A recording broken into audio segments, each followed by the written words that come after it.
Oh, now I got you. You look like you're moving into a new space. No, I just turned my desk in. I have a really, really large bedroom. Oh, huh? It's ridiculously large. And I have my desk against the wall, but I just turned it now so that my background isn't my bed. Yeah. Yeah. Yeah. Hey, Mike.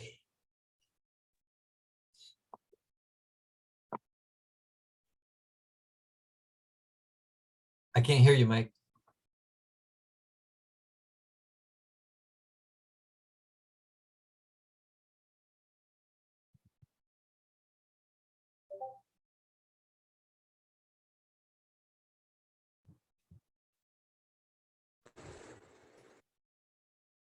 How about now?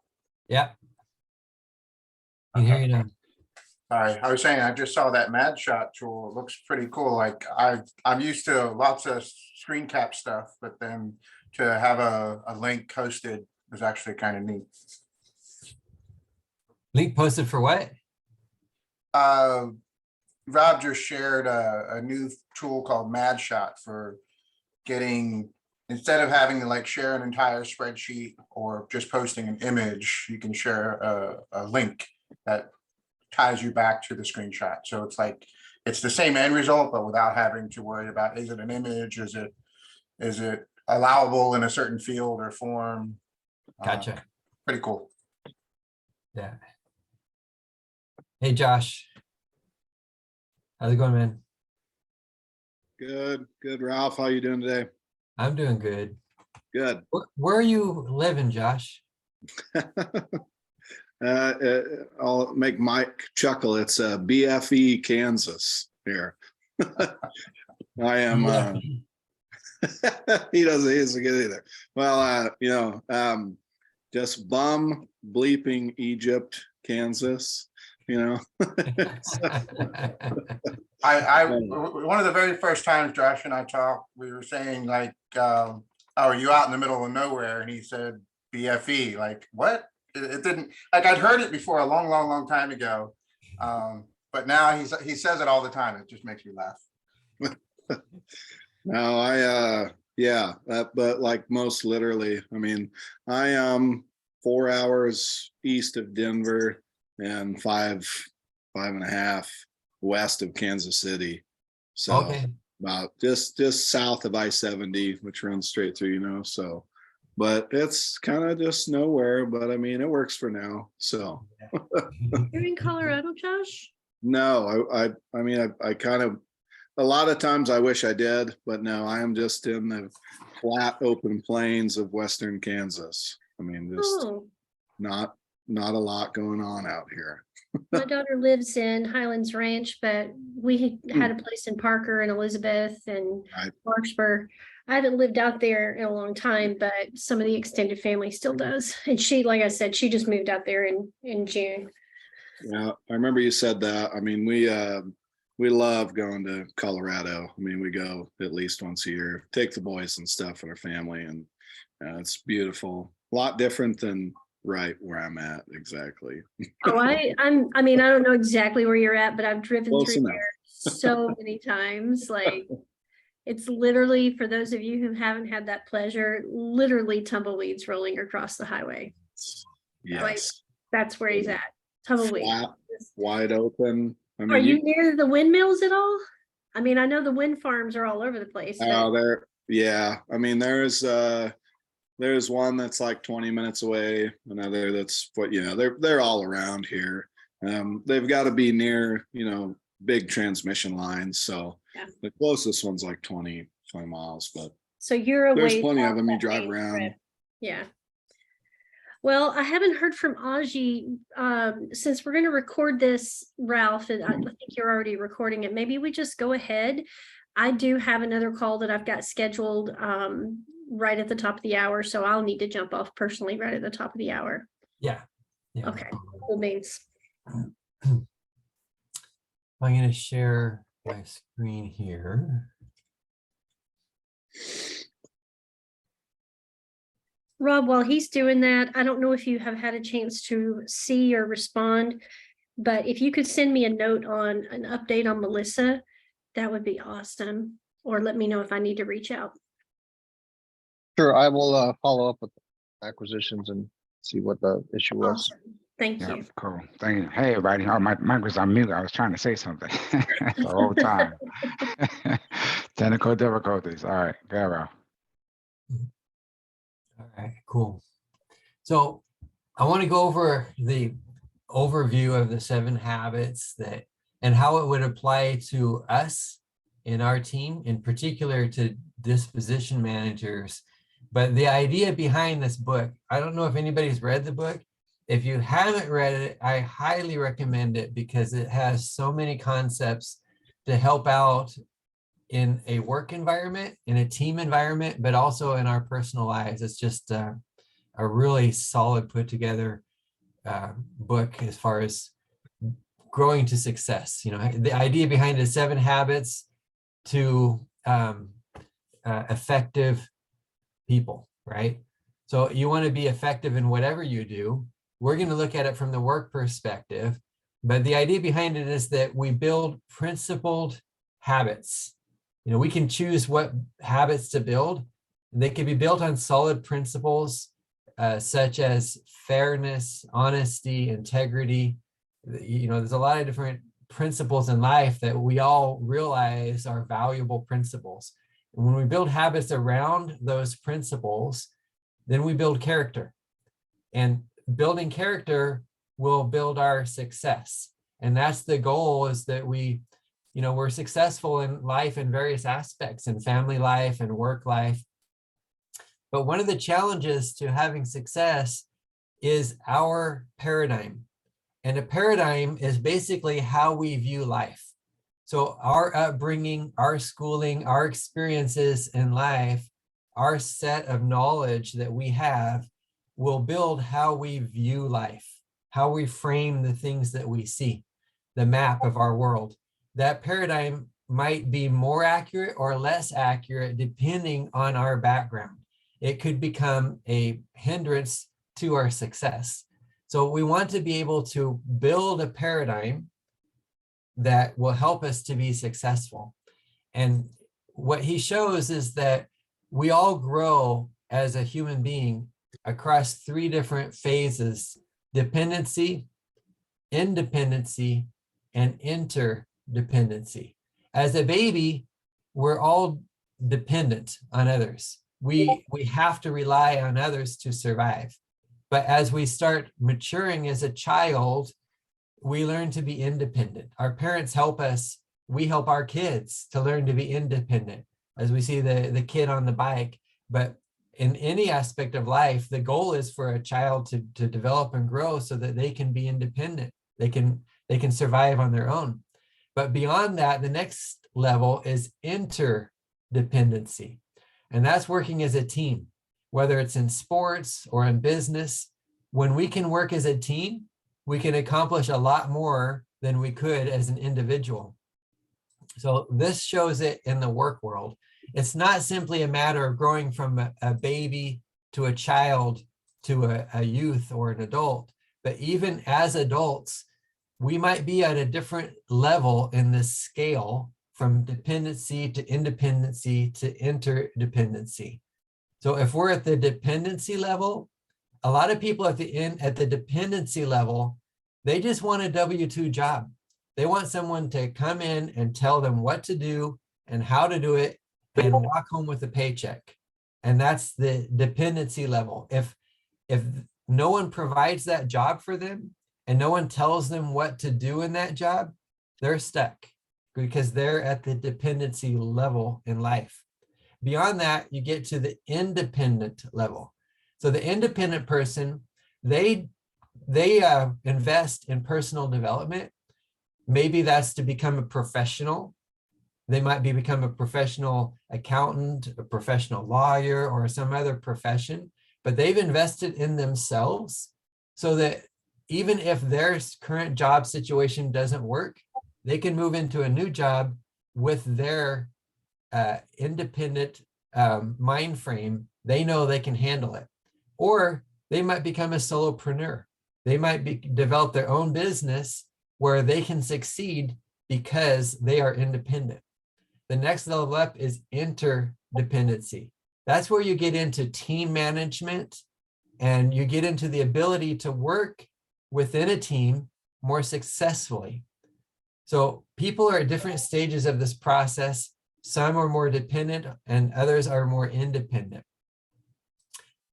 There's a difference in nature between a dependent person, an independent, and an interdependent person. So typically a dependent person just asks what? What do I have to do? And what's my paycheck? An independent person goes beyond the what and asks the why and the how. So if there's a problem that comes up, if there's an obstacle, the independent person will ask why. They'll figure out a solution, and that's the how. How can I get past this problem? So they're deeper thinkers, they are problem solvers. When you get to the interdependent person, they go beyond the what, the why, and the how, and they also ask the who question, because an interdependent person realizes that it doesn't just depend upon them, that there's other people in the equation, and when they work together, they can solve bigger and more complex problems.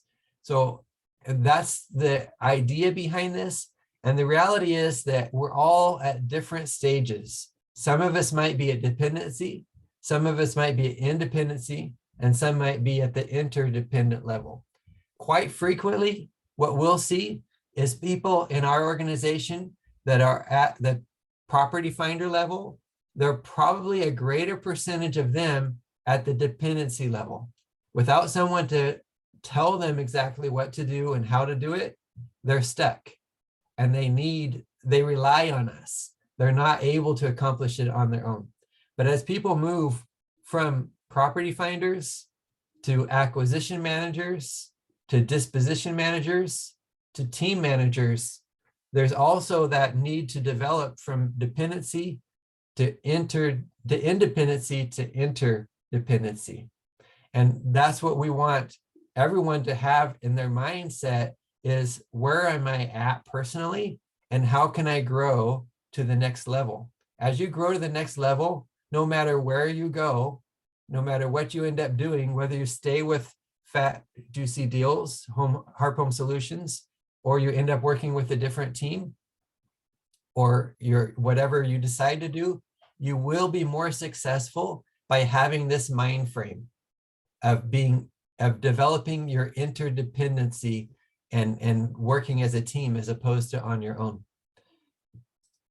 Now, one of the key elements of this 7 habits to highly successful people is the idea of the goose and the egg, the golden egg. So the golden egg represents what we want out of life, what we're looking for, what represents success. Whereas the goose represents the asset that brings that success to us. In the fable of the goose and the golden egg, the farmer wanted to get all the eggs at once, so he killed the golden goose, the goose that lays the golden eggs, to get all the eggs out of the goose all at once, and he killed his asset.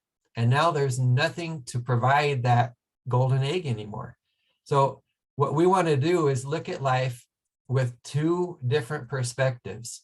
One is the production, which is the golden egg, and the other is the production capability, which is the asset that provides that golden egg for us. So in our world, we have the golden eggs, right? So for Dispo, our golden eggs are the deals. Getting a deal on the table, closing it, getting a paycheck, that's our golden egg. But what about the production capability? What's the goose that brings us the golden egg? So from the from the Dispo perspective, our goose that lays the golden eggs are what? Who can say what that goose is?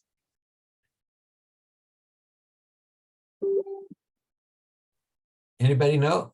What do you think the goose is? All the acquisitions people. That's one of them, absolutely. So the acquisitions are bringing in the deals, right? They're bringing in the contracts. But there's more than just that. What else is the goose? The marketing. The buyers. Aji, I'm sorry, I didn't quite hear you. Oh, I was saying the marketing or lead generation. Okay, so that lead generation, that's coming from the acquisitions, right? So they're the goose on that side. And then on the other side, Alex mentioned the buyers, right? So there are assets. As a disposition person, your assets are threefold actually. On one side, you've got the acquisition managers that are bringing deals to the table. On the opposite side, you've got the buyers that are you're able to send the deals to. But there's another asset, which is you. You're the third asset, and you need to invest in yourself just as much as the other of the two assets. So all three of those assets are important to grow. The idea behind the production and production capability is to have a ratio of how much time you spend on production versus how much time you spend on developing your production capability. For example, if you're a truck driver and you have a truck, if you run that truck to the ground, you never do an oil change, you never even check your oil or all the other maintenance that needs required for that truck, you might have good production for a while, but then your production capability is going to come to an end because you didn't have the right ratio between the time you spent or the energies you spent into production versus that production capability. On the other end, there's people that go to school endlessly and they never get a job. Or you look at you've seen in REI, there's tons of people that just watch YouTube. All they're doing is learning, but they never get to production. So it's not good either if you spend all your time on production capability, building up that capability, that knowledge base, but you never actually get to the production stage. So there needs to be a balance between production and production capability. In the world of disposition, how do you build up that production capability? We already know the goose represents the assets. We talked about acquisition managers, buyers, and yourself. So how can you build on that production capability? Because right now we don't have deals in the system, right? So none of our time can actually be making these deals happen because there are no deals. But we can use time in production, building the production capability side of this coin. How can we build on the production capability?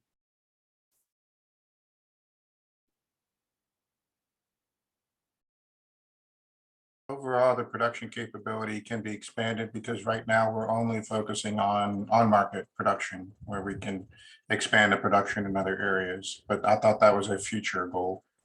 So remember, our production capability, our acquisition manager team, our buyers, and ourselves, right? So let's look at those one at a time. The buyers list.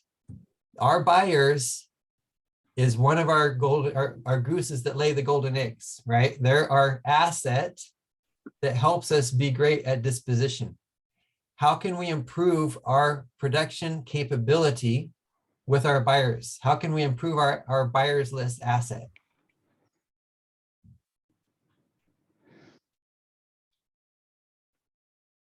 Are we just talking outreach? You just more outreach or?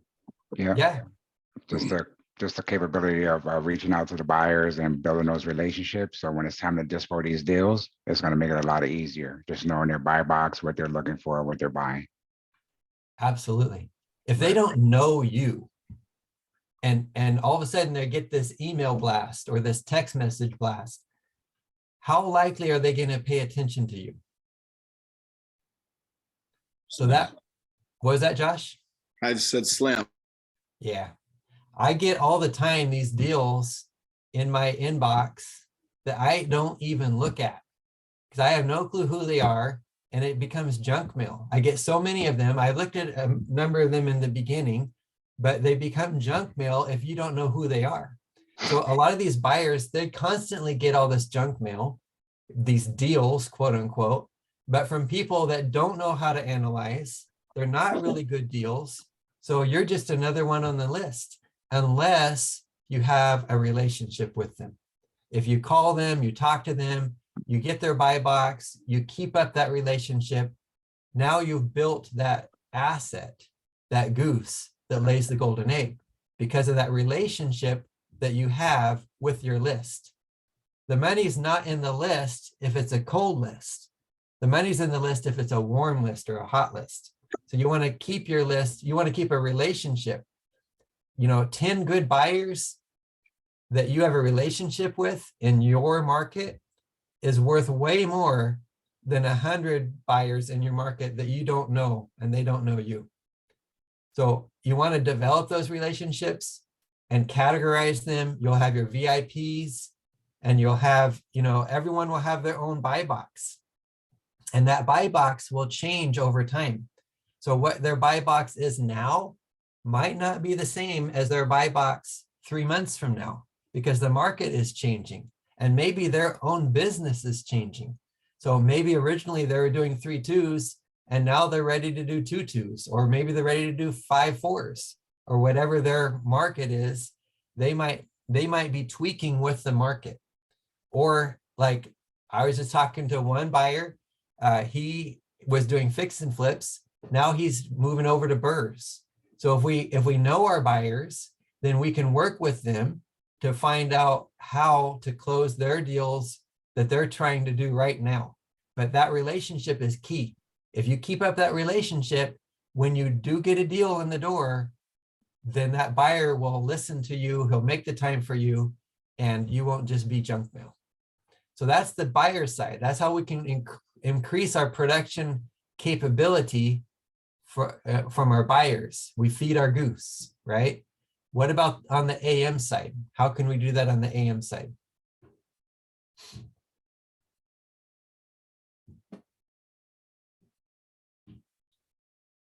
Any ideas?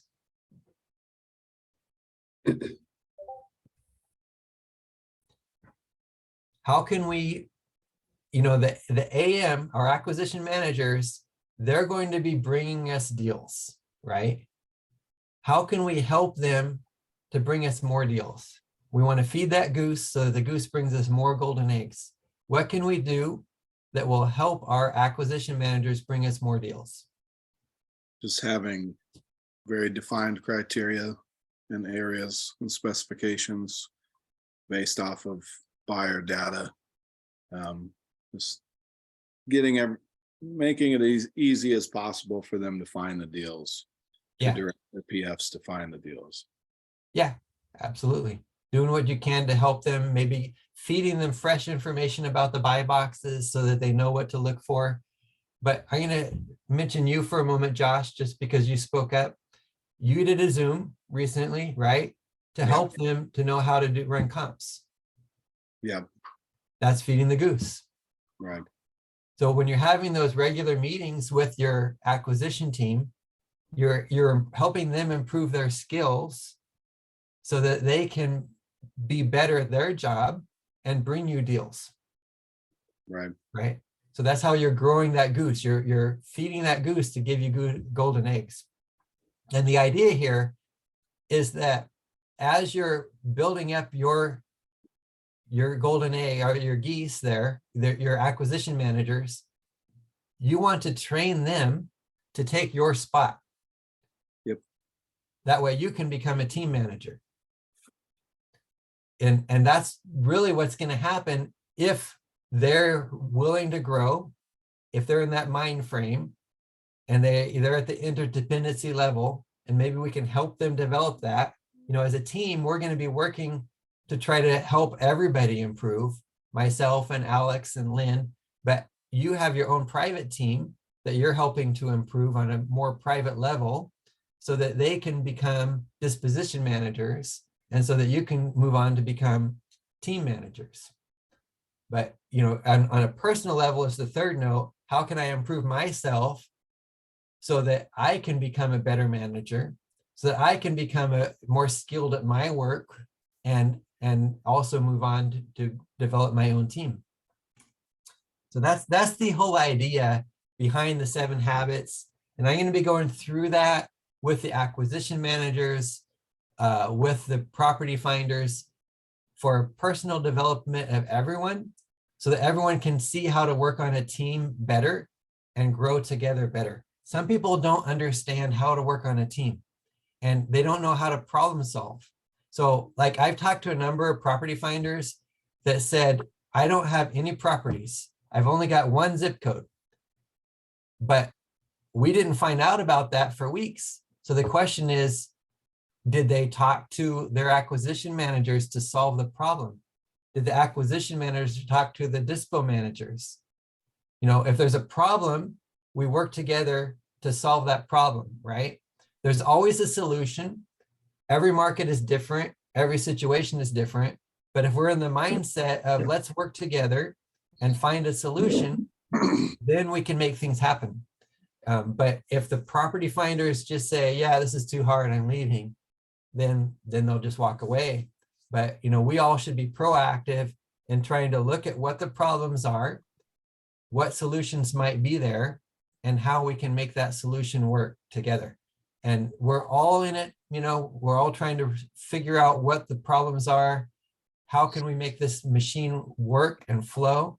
And, you know, if we look at the challenges as a challenge and not a wall, then we can figure out how to work through those challenges. Any comments before we move on to the next part of the meeting, which is basically a list of tasks that we need to go over? No, actually, one question or one statement I would have is just that, and Rob, I think he had this just happen with Melissa. There's going to be people that want to leave or that's deciding to leave. And the reason why we're asking just to find out the reason that they were leaving is because we want to help improve what we may be doing wrong or what, you know, what the situation is on why they're leaving. So that's why we're starting to ask those questions on people that's gonna, you know, just want to quit or don't want to be here anymore. Just kind of see what the reason is that they, you know, wanting to leave. Yeah, 100%. There could be problems that need solved, but we don't know about them. Correct. So yeah, if we find out the reason they're leaving, then we can see what the problems are and try to resolve that problem. I know we're recording this for future use, but Alex, you can check the directory offboarding tab. I just updated the reason for that. Okay. That's closed out. Yeah. Sorry, I would see it in the directory, but that's perfectly fine, and that's where they need to be. Thank you. I appreciate that. Yeah. But yeah, I just like to know, let everybody, you know, the dispos know, and acquisitions as well, that, you know, we just need that information just so we can do better as a company and as a whole. That's it. Thank you, Len. Yeah. All right, so the next thing to talk about are KPIs. And KPIs are basically a measure to help yourself improve. It's an accountability measure. It's not a judgment measure.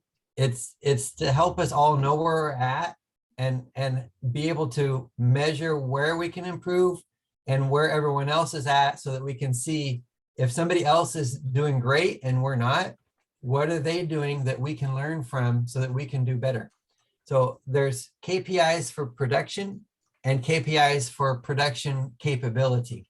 Some of these are measurable within the CRM, and some of them are not measurable within the CRM. But even if they're not measurable within the CRM, we can still set our own key performance indicators, so that, you know, it's basically goals that we can reach for and try to achieve. And if we have those in mind or even on paper, then we can track our record and our improvement over time.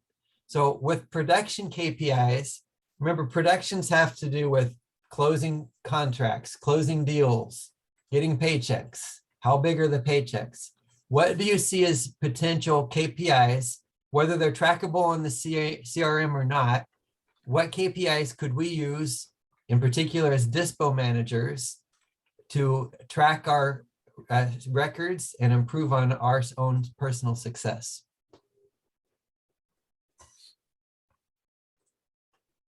I mean, starting at the bottom, you know, something I'm having to work on a lot is just engagement in the Discord, engagement in the Zooms. And then, you know, hence done a little more of that. I mean, just getting more deals put into the CRM in general. You know, I think only a few that they have put in, you know, they've put in offers themselves. I think they're just, you know, looking for a little more direction from us, but, you know, moving up from that, you know, basically comes down to, you know, communication and then, you know, getting those offers in, getting them in the CRM, and then, you know, how much my acquisitions managers manage them in the CRM after that. And then on up to me and my involvement. But Yeah. So on the one side, offers, contracts, assignments, right? How many offers per week on your team? How many contracts per week on your team? How many assignments per week? So a KPI always has a time frame, right? So per week is a good time frame.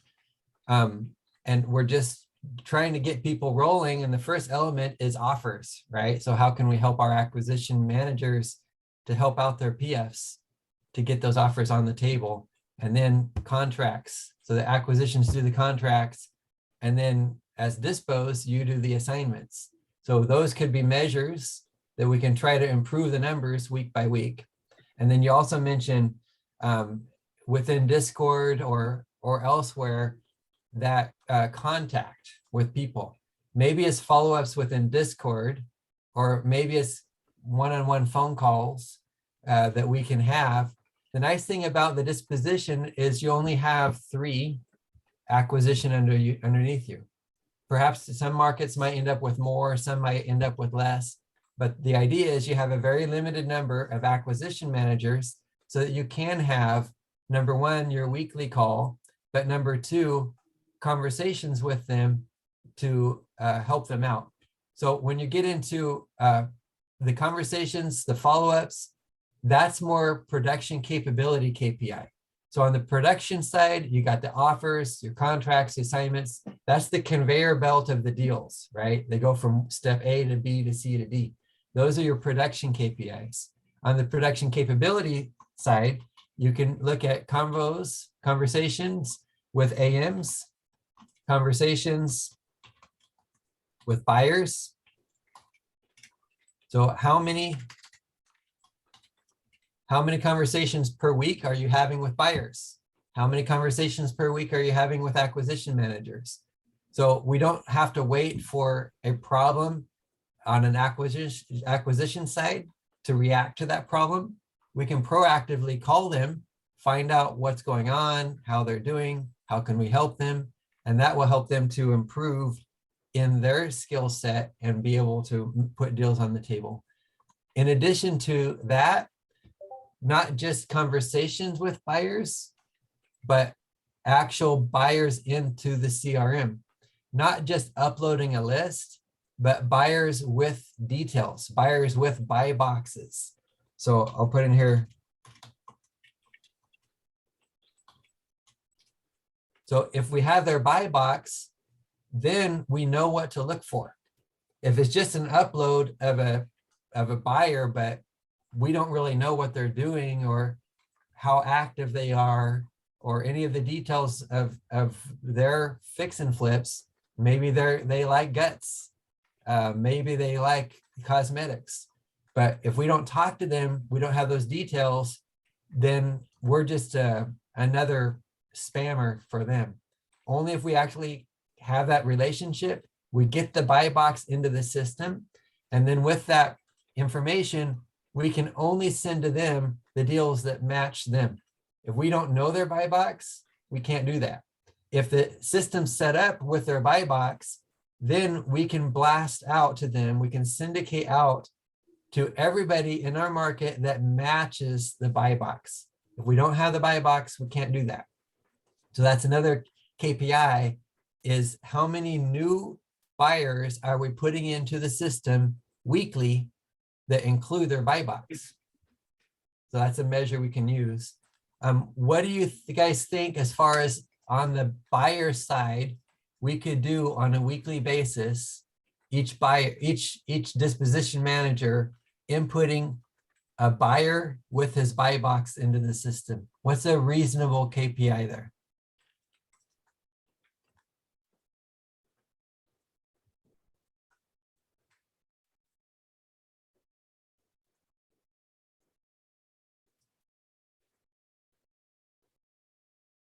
Um, I'm not sure exactly. It's kind of, for me, it's been a little hit and miss. You know, I've been texting a lot of them and getting good response, but then, and this is kind of prior experience too, if I don't have a deal to present to them, they're not super interested in chatting, even when I get them on the phone. And you know, maybe it's me, but it seems like if I've got something to throw at them, and usually I try to, you know, come up with something, and maybe I need to get more active and just kind of skimming some sort of deal to throw at them, and then, you know, say it's been dispoed or something, you know, at the later stage, but just to get them to open up a little more, because I've got a lot that opened up right off, and they either wanted to call later or, you know, text back later, and then they've kind of trailed off, but I know I have them there if I can get them a deal. So my KPIs are, you know, very skewed at the moment until I can start putting something in front of them. I feel like, I don't know, you know, Rob, Aji, you know, what your experience is, I guess. But that's where I've been at, and kind of, as I said, traditionally as well, it's helped to have something thrown in front of them at the same time. But Yeah, thank you, man. What do you think, Rob? I think I'm pretty similar. It's helpful when we're presenting things and then asking them. I mean, I talk to people all the time about what they're buying in the area, but it's hard to maintain relationship when I don't have anything to bring them.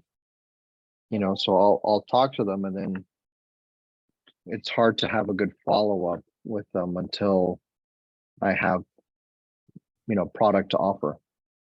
Right. Aji? For me, I guess I reached out to a few of the buyers from my list, maybe about 5 of them, just to kind of get an idea of, you know, the market, since it was new for us, you know, to have a feel of, you know, the percentages they're buying at, and, you know, what will an attractive deal be for them. So that was just me gathering information, but nothing like, hey, I'm trying to, you know, reverse wholesale or, you know, sell them something. Not yet. At least I didn't think we were at that stage. But yeah, I would definitely be doing what Rob mentioned. Rob mentioned he sends SMS, so that's what I usually do. I send messages, not to blast deals, but then sending those messages, you realize some of them don't want, they're not looking, you know, and you can easily take those people out of your bias list. But the ones that are interested, they'll let you know, and then you can start a conversation with them. So that's what I'm going to be doing going forward, to kind of just narrow down my list to only active buyers in the market that are interested in getting a deal from me. Right. Yeah, good points. Mike, Lynn, what do you guys think?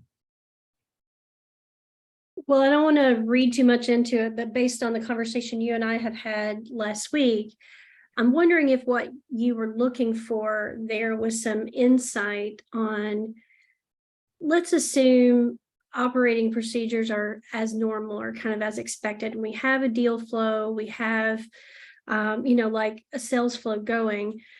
Are you looking for kind of a data point that we could say, hey, this is what good looks like if you're adding X amount of buyers a week?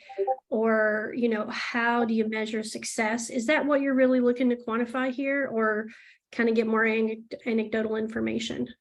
Yeah, so I'm looking at it as I see the end target of what we want to get to and where we're at and how we can go from point A to point Z. So if you have a tiny little buyers list or it's a cold list, then it can be more challenging once we have deal flow. So if you're looking at this picture of the goose, if you have a larger, more robust goose, you're going to get more robust eggs out of it.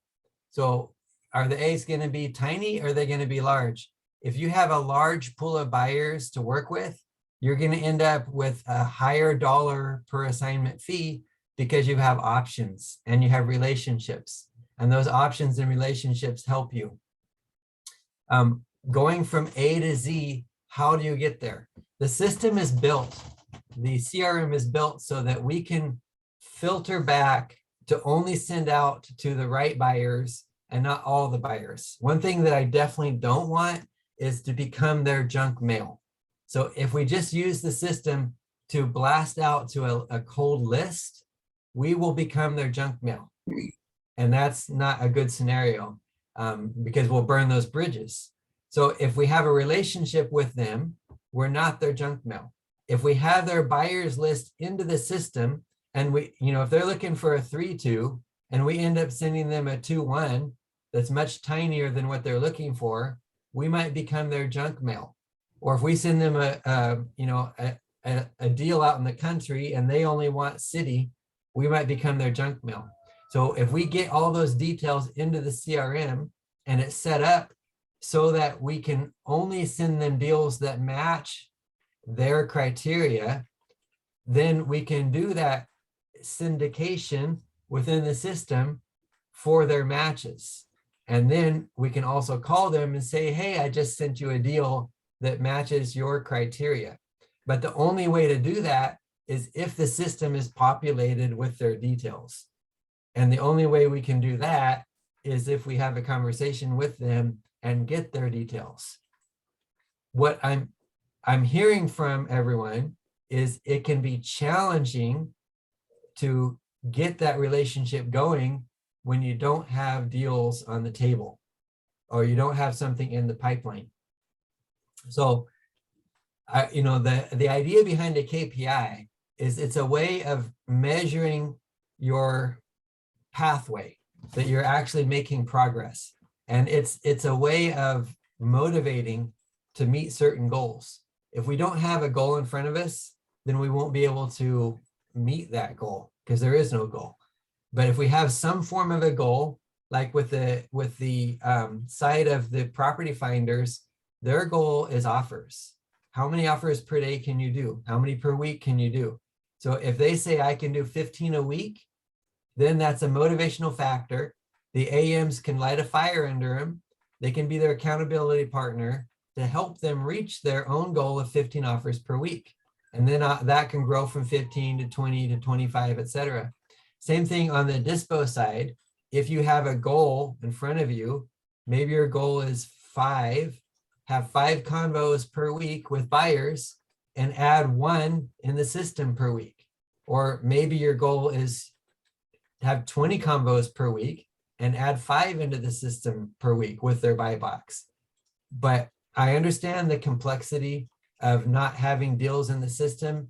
If you have conversation after conversation after conversation and there's no deals to present to them, you don't want them to feel like you're not performing.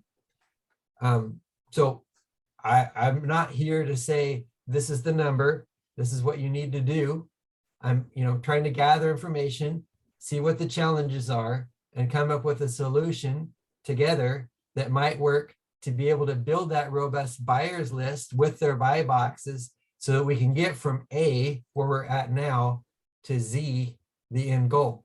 And there's a lot of letters between A and Z, so it may not be just simply jumping to Z, but what can we do to move forward so that we build a more robust buyers list?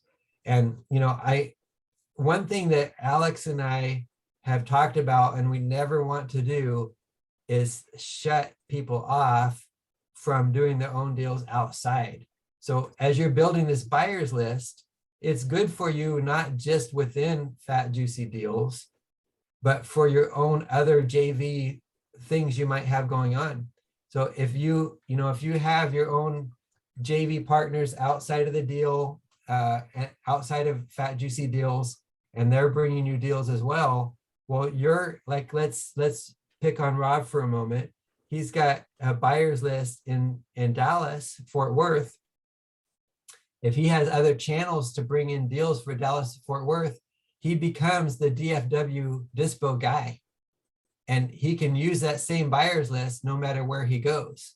It's good for Fat Juicy Deals. It's good for Rob Sema overall. So, our idea is not to say these are our buyers, as in Fat Juicy Deal buyers. These are your buyers and our buyers. So, don't look at it as just Fat Juicy Deals are not bringing you anything. That's a valuable goose, a valuable asset, no matter what you do. If you build up that buyers list and you have people bring you deals in other sources, that's no problem. You can take those deals. And then those buyers are more robust for you because you're bringing them deals no matter how you source them. And when we get deals in the flow from Fat Juicy Deals, they're already warmed up to you. And they're, it might be a piece of the puzzle that makes it easier to move forward with those. But my idea is not to head you into a corner with, you have to do this KPI, or you have to meet these numbers, or you can't do deals elsewhere. The idea is that we figure out a solution to make this buyers list warm or hot. And so that, when deals come into the system, they already know you, we know their buy box, and we can address their buy box properly. Does that make sense? If anybody has any suggestions of how to get from A, where we're at now, to B to C to D, we're all ears. That's the idea behind this. Okay, so specifically focusing on production capability, the golden goose, what have you. Going off of what you just said about, okay, let people work their own deals outside. If FJD can accommodate and folks are willing to act as dispo managers for completely outside deals and bring them into FJD, I think it would behoove us to allow that, so that all of these elephants that aren't part of FJD, but who need dispositions help, Rob or Aji or Josh or Lynn and I can just jump in and say, okay, we've got you covered in Dallas, we've got you covered in Jacksonville, because they have the basic numbers, they have it under contract. And then all Rob has to do, I'm picking on Rob because I see him on screen. All Rob has to do is say, I got you covered. We can JV on this dispo. Shoot for 60-40 for us, but 50-50. And then still, we can't pay off our A, B, C, D, E, F, G property finders and acquisitions people in this, but we're developing, we're avoiding the junk mailbox by bringing deals to the buyers and saying, I've got this deal. You can say it's under contract because you're JV'd on it and you're ready to move on it. Yeah. So there's a couple elements here. Number one is that, we all strive to be people of integrity, right? So we're not going to try to do something that hurts other people. I don't want to hurt anybody in being in this relationship. And I know that none of you desire that either. We're all here, we're givers, we're helpers. This relationship that we have is a unique type of relationship where we're helping people that are, a lot of elephant challenge people coming in the door. They are at square one. They don't know how to present offers. They're scared to death to get on the phone. they're not going to be negotiators. They're not going to be closers. And, you know, if they're going to take a lot of hand holding. That's the idea here, is that we have these new ones coming in. We give them the training. We help them to get from step 1 of being a property finder, and then move to step 2 and then step 3. And we build teams, a team structure with that in mind. But with other arrangements, the person finding the property are a little bit more advanced. They're coming to the table with a contract. So they're coming to you and saying, hey, I got this property under contract. Can you dispo it for me? Whether they found it through Privy or they found it through a list of pre-foreclosure or door knocking, you know, driving for deals, doesn't matter. They got a deal under contract. You got your buyer's list and you're able to close that deal with them. They have skills to the table already. They got a contract on the table for you. Or maybe your relationship with them is that you train them from square one and help them get all the way up. But you know, you're doing that on your own, not through our system. That's your choice, that's your business. This system is built to help people one step at a time to get from property finder to acquisition to dispo and to build a team. So, you know, the idea is that if you have people that are bringing you deals, JVs, and, you know, they're more qualified already and they're not in our system, we're not going to stop you from doing deals with them, but we do want ethical business practices, right? So to take somebody out of our system and do deals on the outside, of course, that wouldn't be ethical. So that's all we're asking is, you know, if that you are ethical in how you do business. And we know that a lot of you have brought people into our system because you see the value of the system and the value of the training that they'll get within our system. Does that make sense, Mike? Does that answer the question? It wasn't really a question. Okay. I was trying to say, if FJD supports it, not them going outside of the system or being unethical or otherwise, literally building the FJD buyers engagement by taking deals from outside and bringing them into FJD, so that the even though we can't share, we can share the knowledge from those deals with property finders and acquisitions people if we're working with other elephants, but we can't necessarily share the profits from that, except to show them, hey, this elephant found the deal like the property finder would. This elephant took it a little further like the acquisitions manager would. We dispositioned their deal as a one-off, not as a part of FJD, but as a one-off. And now we have a solid buyer in Dallas Fort Worth because we brought them a deal, and use that as a training tool to say, this is what they looked for. This is how they found it. You're still using it as an internal resource to teach the folks, but you're not waiting for those folks to handle the first half of the alphabet. You're just taking it and running with it from the disposition side within FJD.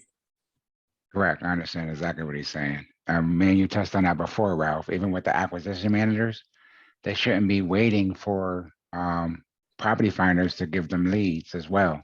On another side of that, Exactly. Acquisition managers can find their leads and put it into the system and have it dispo by Rob or Josh or Audrey or something like that. You know, people are sometimes they're just waiting around for property managers to put things into the system when we can still have acquisitions and dispositions do the same thing and benefit from the profits from that. For sure. Exactly. I want to interject there. Yes, that is basically providing or facilitating additional lead funnels.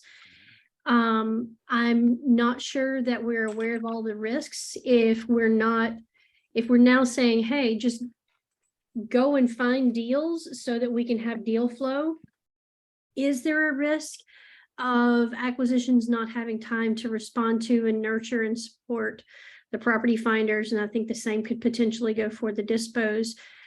How much do we want to introduce? And if structure is what we're trying, structure, systematic approach, being able to measure success, all I'm saying, and I don't disagree, it's a way to create revenue. Does it put a wrench in what we're trying to build for the systematic processes? Yeah, Revenue is revenue at the end of the day. Mhm. I'm just saying from a systems perspective, this could be just like, oh, let's open Tampa. Oh, let's do this. Let's expand. It's another form of expansion. But I completely believe this team of people can do it. I think there will be ripple effects into the systems and processes if we do so. It's sending maybe not a mixed signal, but it's like, okay, we want you strictly following the elephant challenge kind of, agent outreach, Mhm. saying we're not gonna expand outside of that revenue funnel until we see, proof in the pudding, or we've got proof of concept. But if we get too restless without, with that not coming to fruition, now we're adding more funnels. At the end of the day, I think we just need to have a lot of clarity on what that is and how we measure success. And is there going to be an impact to the support that other folks on the team will be able to get if we're busy doing other things? Just me raising a red flag. That's no, all. I agree with you, Lynn. And what Alex and I had talked about before, and I'm not sure if there's something lost in the translation here, Uh-huh. but was that like an acquisition manager doing the PF role, and basically like they can do a Zoom in front of their PFs and show them, this is how you do a deal analysis. This is how you talk to the agent. This is how you submit an offer. And they do A to Z right there in front of the property finder. And who did the work? Whose name is on it? It's the acquisition manager. So that acquisition manager will get paid for the PF percent and their own percent. So Right. they're not changing any influx, any process, except they're doing the PF role and the AM role. So same thing on the DM side.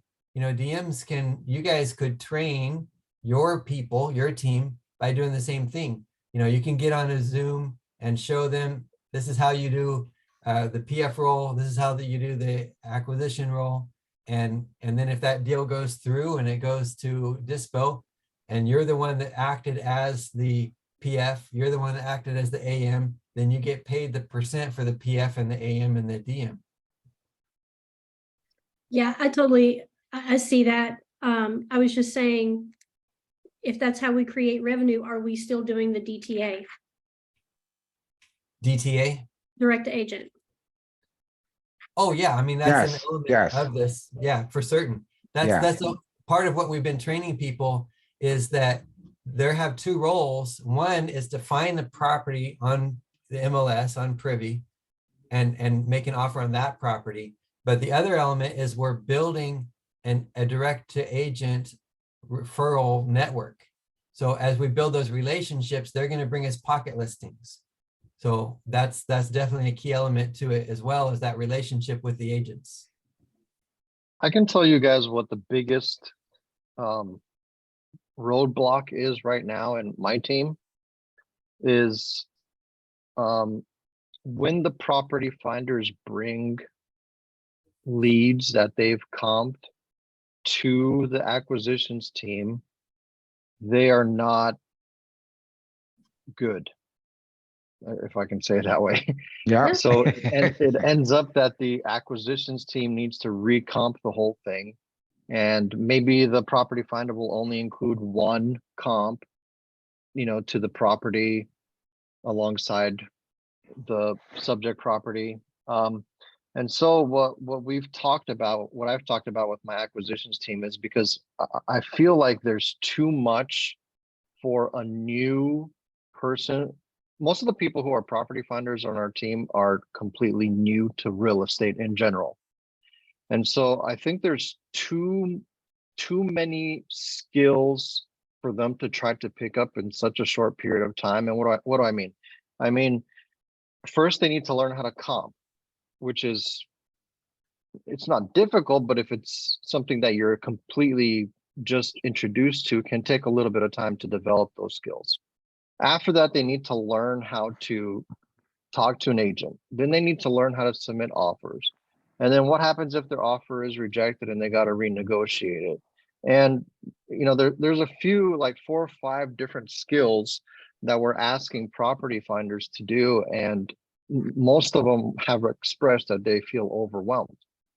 And so what I've been talking to my acquisitions team about is, what if we can train our property finders on just one of those skills, like Lead generate. comping? Yeah. Let's just do that first one, comping. Can Yeah. we train them how to just comp to the point where they're like 90% there? And then all you have to do as the acquisitions manager, you'll take over from then on, right? You'll submit the LOI is how we're doing it in Texas. Negotiate, talk to the agent. So like that little point, if we can fix that, I think we would have much greater success, at least in the Dallas team. Because yeah, we're having issues with comps and acquisitions having to redo it. So what we did today is I had one of my property finders. We had an all hands meeting, Dallas all hands meeting, and I had one of my property finders walk through how they comped from the very beginning all the way up until entering that property into the form. So we talked about every step, every little thing. If I can get them that far, my personal view is that's enough. Like if I can get them to there, I'm confident in my acquisitions people that they can take over that hot lead now and get it to the agent, put the LOI in, because they're wasting a lot of time having to recomp. And Sure. we need to cut that down. Absolutely. One thing we talked about with Lynn and Alex and I the other day is the possibility of taking that last step of the first offer and moving it over to the acquisition manager as opposed to the PFs. So we are entertaining that. We're going to be talking to the acquisition managers very shortly about that tomorrow to see if that makes sense. So that might move off of the plate of PFs over to acquisition manager, that last step of the first offer. On the side of the deal analysis, this is, I don't know if you all have seen this, but there's, the quick calculator that each of them use. For example, here's the one for Jacksonville. So this is what the PFs use, and it's supposed to make it super easy so that they don't have to do a lot of work in deal analysis. They enter in the square foot, the list price, the days on market, the dollar per square foot of ARV, the level of the rehab, and any other major renovation extras. So for example, if it's a lipstick, let's say, and it requires very little rehab, except for the fact that it has a broken HVAC, then they might put in a $5K extra for the HVAC. And other than that, it's calculated as a lipstick. Well, how does that work? How does that feed them the numbers that we know are going to work? So when we started, Lynn went through, and this is the constants sheet. The constants are percent per each market and per each rehab type. So your basic rehab for Dallas is set to 45.2%. For cosmetic is 55.5, for lipstick is 58, gut 34, destroyed 24. And so that's, each one is potentially different. So the Dallas market may not be the same as Jacksonville, Atlanta, Tampa, Memphis. And those numbers can be tweaked per each market by you guys, by the Dispo. So that if you know the market and you run your numbers, you can say, well, for Dallas, we can do a lipstick at 70%, let's say. But if we're in a downward turning market like we are now, maybe it's only 60%, or maybe it's even worse. Like in this case, it's 58.9, which is basically 59% for a lipstick. So if we know our buyers and what they accept and what they won't accept and where the market's at and what the, you know, when I say market, I mean like the financial environment or our particular metro market, then these numbers, if we make sure these numbers are right, these numbers feed into the calculator to make sure the calculator's right. So that will make the calculator accurate. But if these numbers are not accurate, then the calculator won't be accurate. So that was the point behind this, is that these numbers are updated by you guys because you know your market, and then we can make sure that the calculator runs smoothly based off of this simple little one number, you know, like a basic rehab, 45%. Is that good? Or is that too high or too low? You guys, you know the market and you can make sure if it's too high or too low. And there's another calculator for that to make sure. And that's this one here is a little bit more in depth. And this is like what we could use. We could put into here. All right, here's our ARV for this market. Here's the average square foot. If it's a lipstick, these are the numbers for the lipstick, and it spits out for us the max allowable offer for a lipstick at 58.8%. That's the idea behind this, to help you guys come to that number. Now, I think Rob or Josh, I think it was Rob, showed someone that was doing a slightly different method of coming up with that number of 45% or 55%. And I think it was yours, right, Rob? You interviewed somebody and he was doing Yeah, it was Travis Banks. Yeah. Yeah. So he just looked at some of the closed deals, the recent closed deals, and came up with that percent, a little bit more off the cuff type of a number, but the same sort of a thought process of, okay, a basic rehab is at 45% for this market. But these are the numbers behind their quick calc. If they're, you know, the idea behind the quick calc is that they don't have to be an expert analyzer. They can put in these 6 pieces of information and come up with a first offer. But this only works if this constants calculator is kept up to date. So does this seem like something that will work, that you guys can, you know, if you keep your, like for Dallas, we have the 5 numbers for the type of rehab, the level of rehab. The 90% is a list discount. Basically, we want to be at either $30,000 below list or 90% of list. As if it's not brand new on the market, just listed as in the last 7 days, then we want it to be at a discount so that we can offer a value to our buyers. You know, it's hard to dispo a deal if it's above list, right? So if we know it's 30,000 or 90% below list, then it's a deal. And then the last one is the first offer percent. So that's this last piece of it right here. This is 90% of this. The first offer is 90% of the MAO, which gives us negotiating room. If we're at 90%, now we have room to negotiate. To Rob's point about teaching them better about comping and all that, if you go back to the other screen, it's not that out of those 6 numbers they have to fill in. If you go back to the other calculator, they're coming up with the wrong ARVs because they don't understand comping enough yet. So when they go to fill in their ARV per dollars per square foot, their numbers are wrong because they're still comping too high. They're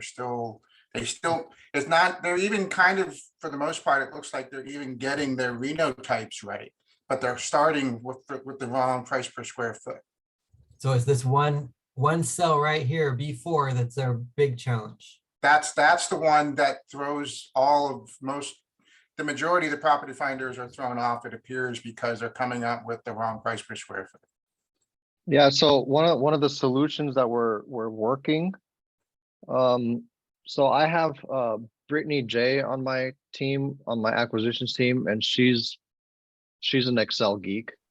And so she sort of expanded this calculator to put the 3, so she made a way where you can put 3 comparables in and it averages out whatever ARV and per square foot and all that stuff and enters it there for you automatically.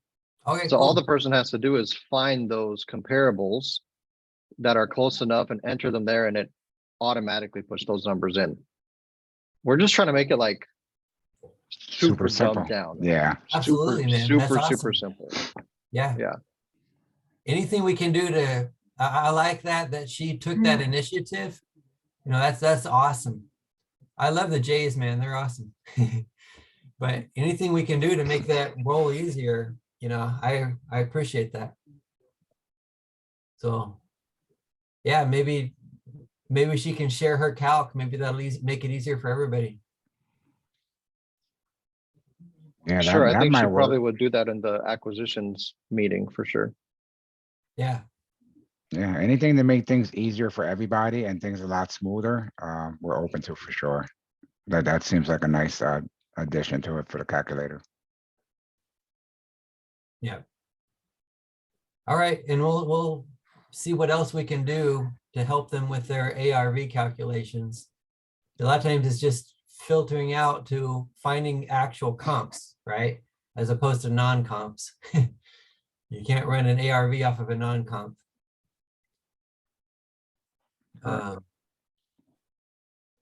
So that's basically, yeah, that's basically what I had in place to cover. Lynn, you're still here. I know you had another meeting to go to. Is there anything else you want to say before we go? She I might think be in she's on her, it. Yeah, I think she's on. She's actually on a call, so she just letting it play in the background to the ends. yeah. Any other feedback from anybody? How things are going, what problems you're facing that we could figure out a solution for? I appreciate, Rob, that you brought that out, that ARV number is a big challenge, and we can definitely address that and try to figure out how to give them the training they need. Yeah, and we definitely had that conversation, Rob, me and Ralph, about exactly what you said about the property finders having certain issues with those steps. So we are trying to come to a conclusion to maybe cut back a little or do something different to help them in the process of just finding a deal and keeping it minimum and then putting it into the system for the acquisition managers to actually take over from there. Yeah. We have to give them some work, right? If their tasks are just 1 out of the 4, how can they earn their 11%, right? And then the acquisition managers, if they're doing so much work, their 13% isn't going to make any sense for them either. But, you know, maybe it will make sense if we just take that first offer off of the acquisitions, off of the PF's plate and put it on the acquisitions plate. Yeah. And give them the training they need for ARV. Hey Ralph, about the zip codes, having limited zip codes to work on in specific markets, I was thinking, instead of finding or adding markets for the team, maybe doing a little bit of off market. I know you said that that would be something you would look at in the future, but I was just thinking, that could be something we can add to our lead generation if we're not getting a lot of leads from the MLS in specific markets. I tell you, Aji, I am eager. I'm eager to get into off market. Yes, I love off market. What we're trying to do, and sometimes Lynn and Alex and Mike help put me in my place. I try to do too much at once, and I don't want to create a disaster because we're trying to take on too much at once. Right. So they help me by putting the brakes on me, so that we're just not all over the board. So I listen to their counsel because I don't know everything, and they definitely help me out. Together, we come up with solutions and answers to try to figure out the best growth path. It is definitely in our growth path to do off market. Exactly when is the question, right? So with Jacksonville, your challenge is you have a small market. And there's only a limited number of zip codes, a limited area to work in. Dallas-Fort Worth is much bigger than Jacksonville. So in our next meeting, we're going to be talking about Jacksonville Yep. and what we can do for you to make sure you have plenty of territory to work and something to keep all of your PFs and your acquisition busy.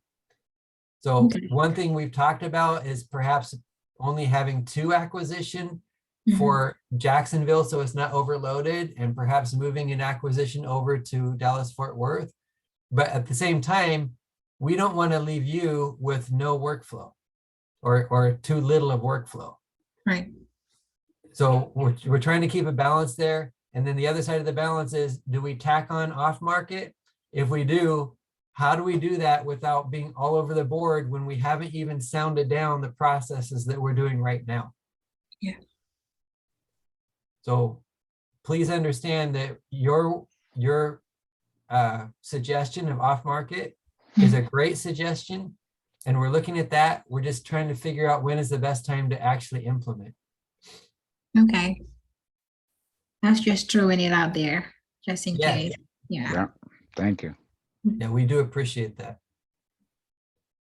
Oh yeah, Lynn wrote her 4 p.m. came in. Yeah, yeah. All right, what about you, Alex? You have anything to add before we wrap it up? No, I mean, that's pretty much it. Even on the buyer side as well, though, when you guys are reaching out to your title and attorney companies, you're building those relationships with them as well. I mean, they know where all the buyers are as well. You know, when you build those relationships with those companies, ask them, you know, who's buying in their area, as far as, you know, as whoever you meet with at the title company or attorney company, they have a lot of access and knowledge to who's buying and who's buying more or less, or, you know, what it's looking like out there for buyers. So when you're building that relationship with whoever you're gonna use, just make sure you're asking those questions as well to them, because that's gonna help build a better buyers list, because they're actually dealing with buyers that are actually already buying in their system. Yeah. Yeah, I want to keep addressing this buyers list Yeah. challenge. Don't want to force you into a box that's not working, but do want to get closer to the ideal situation of having a robust list with their buy box and filtered through the system. We're out of time now, but I built a spreadsheet to help with inputting tags. So that when we input a buyer, it can be, you know, like Dallas Fort Worth, because of the list that was uploaded, it has like 6 variations of Dallas Fort Worth.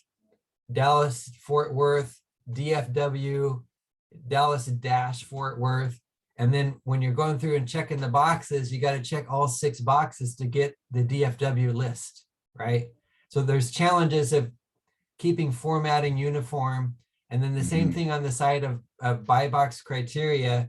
If their buy box criteria is no get, no destroyed, then you want to be able to filter for that in a way that makes sense. So I built a spreadsheet for that way you can fill out the spreadsheet, and then we can upload the spreadsheet and it'll have all the proper tags for filtering by lists.